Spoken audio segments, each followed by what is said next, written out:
রবিবারের বর্ষার বিকেল, আর আমি দাঁড়িয়ে রয়েছি the basilica of the Holi রোজারি। না, কোনো বিদেশি জায়গার নাম নয়, এটি হলো হুগলি জেলার ব্যান্ডেলের সেই বিখ্যাত চার্চ। শুধু বিখ্যাত তো নয়, এটি হলো পশ্চিমবঙ্গের সবথেকে প্রাচীনতম একটি চার্চ, এবং এর যে গেটের সম্মুখভাগটা বা এন্ট্রান্সটা ঠিক এই ধরনের দেখতে হয়, এটি প্রেয়ার হল।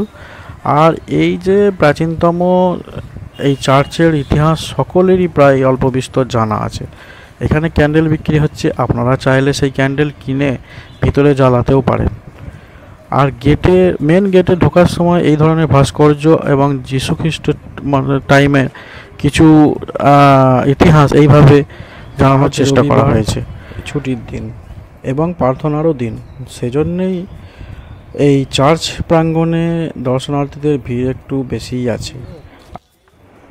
আর চার্চের প্রতিটা প্রান্তে এই ধরনের ভাস্কর্য সাধারণভাবেই লক্ষ্য করা যায়।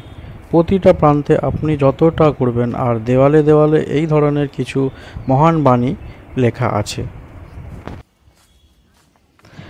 গেট থেকে ঢুকে প্রথমেই চার্চ এবং চার্চের সম্মুখে বিস্তীর্ণ একটি গার্ডেন, সব মিলিয়ে একটি চমকপ্রদ জায়গা। কেউ কেউ আসেন তাদের ছুটি কাটানোর জন্য, একটুখানি ঘুরে মনের শান্তির জন্য, কেউ কেউ আসেন প্রার্থনার জন্য। যতটা মন মাতানো এই জায়গাটি, তার ইতিহাসটাও কিন্তু খুবই বিচিত্র। আর এই চার্চের সামনে যে গার্ডেনটি আছে, তার উপরে যে ভাস্কর্যগুলি নির্মাণ করা হয়েছে, সেগুলোকে আপনি দেখতে দেখতে যদি বাগানটি পুরোটা ঘোরেন, তাহলে আপনার চোখের সামনে ইতিহাস জ্বলজ্বল করে উঠবে। প্রতিটি ভাস্কর্য যেন এক একটি কথা, এক একটি ইতিহাস বয়ান করছে। আমি দাঁড়িয়ে রয়েছি বাগানের সেই দক্ষিণ পশ্চিম কোণায়, এবং এখান থেকে পুরোটা দৃশ্য তো নেওয়া সম্ভব নয়, যতটা দেখা যায় ততটা আমি দেখানোর চেষ্টা করছি। আর যেটা বলছিলাম যে এই চার্চের ইতিহাস যতটা বিচিত্র, ততটাই কিন্তু অলৌকিকও আছে। এই অলৌকিক ঘটনা পুরো জানতে হলে অবশ্যই আপনাকে পুরো ভিডিওটা দেখতে হবে। আর আমি এক একটা জায়গায় গিয়ে এক এক ধরনের ইতিহাস আপনাদের শোনাবো, যতটুকু আমি জানি আর কি। বিভিন্ন মানুষ বহু দূর দূর থেকে, পশ্চিমবঙ্গের বিভিন্ন প্রান্ত থেকে তাদের পরিবার এবং বন্ধুবান্ধব সাথে আসেন, এবং তারা বিভিন্ন ধর্মাবলম্বী লোক। কোনো এখানে এই ধরনের সমস্যা নেই, আপনারা এসে এই চার্চ ঘুরতে পারেন। আচ্ছা, চটপট আমি এই জায়গার অ্যাড্রেসটা বলে দিই। ইংরেজি বছরের শেষ লগ্নে বরাবরই ব্যান্ডেল চার্চ নামটি শোনা যায়। বিশেষ করে 25 থেকে 30 ডিসেম্বর বা 1 জানুয়ারি বা জানুয়ারি মাসের পুরোটাই মানুষজন এই সময়টা পছন্দসহ নানা জায়গায় ঘুরতে যান। তার মধ্যে অন্যতম জায়গা হলো ব্যান্ডেল চার্চ। এই সময় শুধু হুগলি জেলা বা পশ্চিমবঙ্গ নয়, পশ্চিমবঙ্গের বাইরে থেকে, ভারতের বিভিন্ন প্রান্ত থেকে এবং ভারতের বাইরে থেকে খ্রিস্টান ধর্মাবলম্বী লোকেরা এই চার্চে এসে থাকে। হাওড়া বা শিয়ালদা থেকে যে কোনো ব্যান্ডেলগামী ট্রেন ধরে ঘণ্টাখানেকের মধ্যেই ব্যান্ডেল স্টেশনে পৌঁছানো যায়। আর সেখান থেকে রিক্সা বা অটোরিক্সা কিংবা টোটোতে বা হেঁটে 2 কিলোমিটার পথ পাড়ি দিয়ে ব্যান্ডেল চার্চে পৌঁছানো সম্ভব হয়। আচ্ছা, ইতিহাসের সেই অলৌকিক ঘটনা বর্ণনা করার আগে আপনাদের কাছে একটু অনুরোধ করি যে যদি আপনাদের এই ভিডিওটি সামান্যতম ভালো লেগে থাকে বা সামান্যতম ইনফরমেশন আপনারা এখান থেকে পান, তাহলে অবশ্যই চ্যানেলটিকে সাবস্ক্রাইব করবেন এবং লাইক করে আমাদের উৎসাহ বাড়াবেন, এবং কমেন্টে জানাবেন যে আমরা যদি কিছু ভুল করে থাকি বা আমি কিছু ভুল করে থাকি, বা আমার কথার মাধ্যমে যদি কিছু ভুল বর্ণনা হয়ে থাকে, অবশ্যই আমাকে একটুখানি কারেকশান করে দেবেন। চলুন শুরু করা যাক। The basilica of the Holi রোজারি Bandel নামটি কোথা থেকে এলো সেটার ইতিহাস প্রথমে জানব। ব্যান্ডেল নামটি এসেছে বান্দার থেকে। বান্দার শব্দের অর্থ হলো বন্দর। 16 শতাব্দীর মধ্যভাগ থেকে পর্তুগিজরা ব্যান্ডেল শহরটিকে বন্দর হিসেবে ব্যবহার করতে শুরু করেছিল। 1553 খ্রিস্টাব্দে পর্তুগিজ অ্যাডমিরাল সাম্পায়ো যুদ্ধজাহাজ ও সেনা নিয়ে শেরশাহকে আক্রমণ করেছিল। সেই যুদ্ধে পর্তুগিজরা জয়ী হয়েছিল, যার জোরে তারা গঙ্গার পাশে বাণিজ্য কুঠি গড়ে তুলতে পেরেছিল। এরপর 1571 সালে তারা মুঘল সম্রাট আকবরের থেকে হুগলি শহর নির্মাণের অনুমতি পায়। তখন থেকে তারা হুগলিতে বসবাস শুরু করে। পর্তুগিজ ক্যাপ্টেন পেড্রো তাভারেজ বন জঙ্গল সাফ করে নতুন নগর ও বন্দর তৈরি করান। তিনি এই নগরের নাম দিয়েছিলেন উগৌলিম, ইংরাজিতে যা ছিল আগলি। সেই নামেরই অপভ্রংশ হয়ে বাংলায় হয়ে ওঠে হুগলি। এদিকে এই সময় সর্বসম্মুখে ক্যাথলিক ধর্মপ্রচার ও গির্জা নির্মাণের অনুমতি পায় পর্তুগিজরা।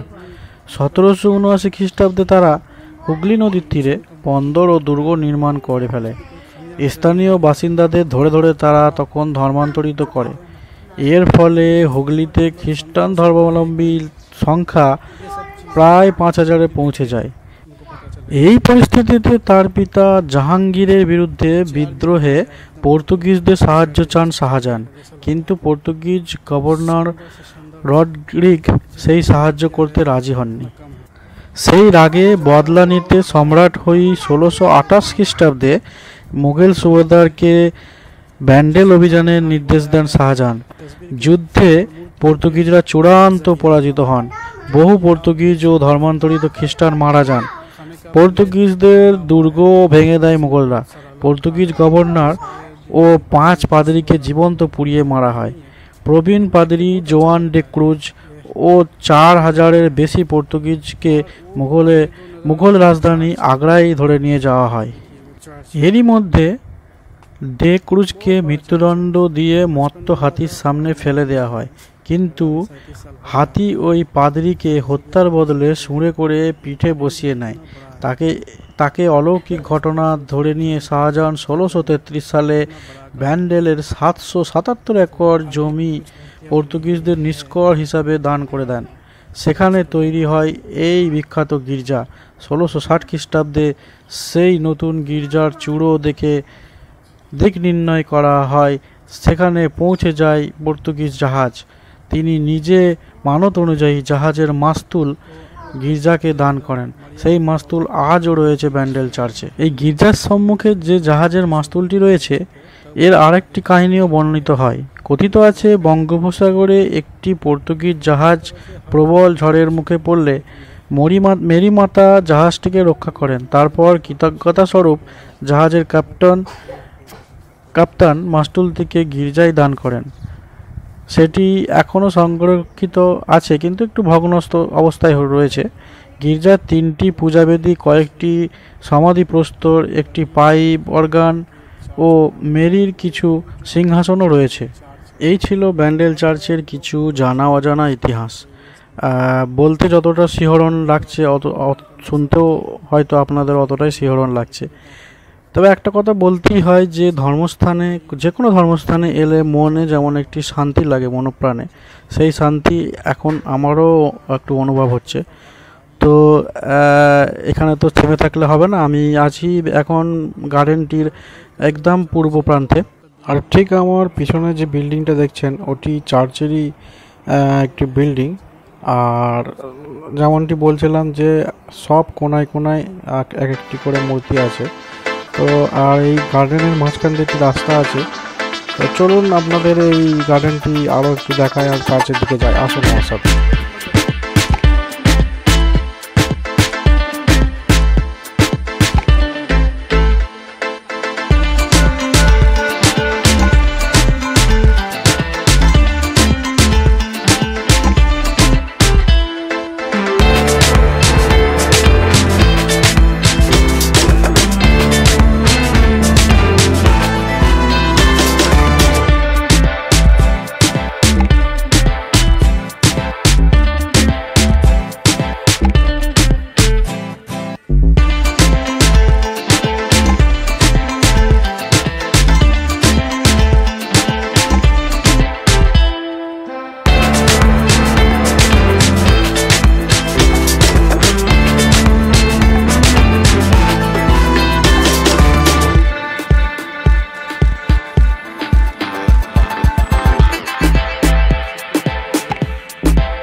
में बना हुआ है ये चार्च, और इधर से एक नज़ारा इस तरह का है। যথারীতি যথারীতি আমরা ভিডিও করতে করতে ভিতরে ঢুকছিলাম, কিন্তু সেখানকার একজন গার্ড বললেন ভিডিও করা অ্যালাউ নেই, ভিডিও করা শক্তভাবে বারণ আছে। তবুও আমি একটু লুকিয়ে চুরিয়ে সামান্য ভিডিও করার চেষ্টা করেছিলাম, তেমনটা আসেনি, তার জন্য ক্ষমা প্রার্থী। আর ভিডিও ভেতরে করতে পারলে ভালোই হতো। এখানে কিছু নির্দেশিকা, কিছু নিয়ম কানুন এবং কিছু টাইমিংয়ের কথা উল্লেখ করা আছে। আর এটি হলো মেন প্রেয়ার হলটা। এখানে তো এখন যাওয়া যাচ্ছে না, তো এই জন্য ভিডিও করা সম্ভব হয়নি। তো আপনাদের জাস্ট বাইরে থেকে দেখিয়ে দিলাম। এবং এর ছাদের ওপর আপনারা উঠতে পারবেন, আর ওখানে অনেক ধরনের পাখি টাখি রয়েছে। আর একটা কথা তো বলাই হয়নি, যে এখানে প্রবেশ মূল্য কোনোটাই নয়, মানে এখানে আপনাকে প্রবেশ করতে গেলে কোনো পয়সা দিতে হয় না, আর আপনি যে কোনো দিন মানে আসতে পারেন। আর এখানে একটি ইন্টারেস্টিং সিস্টেম দেখুন, ভুঁড়িওয়ালা যারা আছে তাদের জন্য এখানে ঢোকার জন্য এই ধরনের এন্ট্রান্সের ব্যবস্থা করা হয়েছে, ইউ শেপ করা হয়েছে। তো আজকের ভিডিও ছিল এইটুকুই। চার্চে আমরা যতটা পারলাম সম্ভব হলো দেখাবার চেষ্টা করলাম। আর এখানে বাচ্চাদের মনোরঞ্জনের জন্য গাড়িও ভাড়া দেওয়া হয়। আর আপনি একদম চার্চের গেট থেকেই টোটো পেয়ে যাবেন স্টেশনের দিকে যাওয়ার জন্য। তো চলুন আজকে এখানেই শেষ করছি। ভিডিওটি যদি ভালো লাগে অবশ্যই সাবস্ক্রাইব করবেন এবং লাইক শেয়ার করে দেবেন, কমেন্টে জানাবেন কেমন লাগলো।